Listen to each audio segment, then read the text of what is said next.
সালামু আলাইকুম রহমতুল্লাহ। ওয়ালাইকুম আসসালাম রহমতুল্লাহ। ভাইজান নাম শুনে থাকবেন, আমি এমডিপি পার্টি অর্থাৎ মায়ের দোয়া পার্টির চেয়ারম্যান। হ্যাঁ হ্যাঁ, আপনাকে তো চিনতে পারছি, দেখছিলাম। এখন আমার কাছে কি জন্য আসছিলেন সেটা বলেন। আমরা আসছিলাম, মনে করেন এখন তো আপনি হিটে আছেন ইনসাফ পার্টি হিসাবে।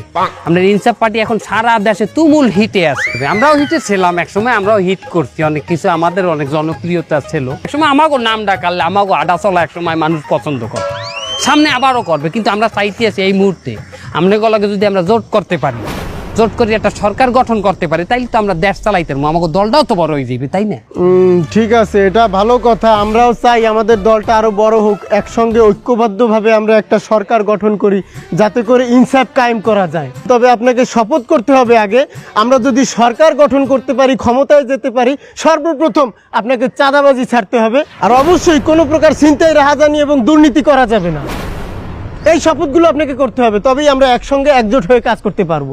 লিডার চলেন আমরা চলে যাই। কেন? তা মাদকের ব্যবসা করা যাবে না, তা আমি চলবো কি করে? আর চাঁদাবাজি বন্ধ করলে আমরা খাবো কি বাবু? আরে চুপ চুপ। আহা, অবশ্যই অবশ্যই এসব কিছু করা যাবে না দেশে। হ্যাঁ, এককালে কিছু না করলে আমাকে লোকজন চলবে কেমন? মনে করেন যে আমার ঘর বাড়িতে আমি বিরিয়ানি পোলাও রাইনতে যদি রোজা থাই আমি, হেলা হইবে? চলবে?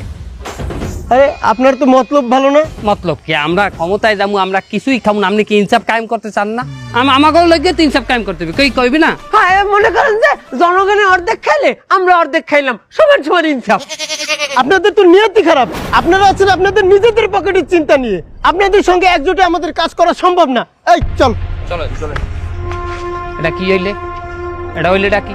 হ্যাঁ, আমাকে লগে কেউই জোট করতে চাইতে আছে না। হ্যাঁ, তারপর আমাকে দলের লোকও তো আমাকে লগে থাকতে আছে না। ওই লোভে পড়ে দিয়ে সেক্রেটারি চলে গেছে আর এক জায়গা, ওই নমিনেশনের লোভে চলে গেছে।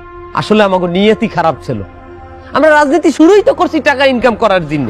এর জন্য প্রত্যেকটা জায়গায় জায়গায় আমাকে অপদস্থ হইতে হয়, প্রত্যেকটা মানুষ আমাকে অপমান করে।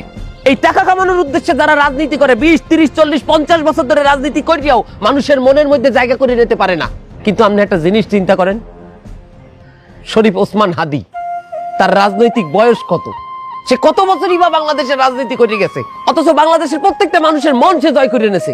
সে কি অনেক বড় দলের একজন রাজনীতিবিদ ছিল, অনেক বড় দলের নেতা ছিল, অনেক কোটি কোটি টাকার সম্পদ ছিল তার, তারপরও সারা বাংলাদেশের মানুষ তারে ভালোবাসে কেন?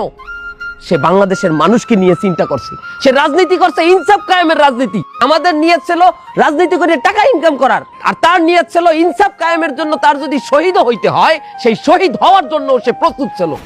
আলহামদুলিল্লাহ, আল্লাহ তাকে শহীদ বানাইছে। দুর্বৃত্তের গুলি হাদির মাথায় ঢুকছে, কিন্তু হাদি সারা বাংলাদেশের মানুষের মাথায় ঢুকছে। আজকে বাংলাদেশের মানুষ কনকনে শীতের মধ্যে সারাটা রাত রাস্তার মধ্যে বসে হাদির হত্যার বিচারের জন্য তারা অনশন করতেছে, তারা আন্দোলন করতেছে। মানুষ 20, 30, 40, 50 বছর রাজনীতি করেও এতটা ভালোবাসা পায় না যতটা ভালোবাসা হাদি বাংলাদেশের মানুষের কাছ থেকে পাইছে।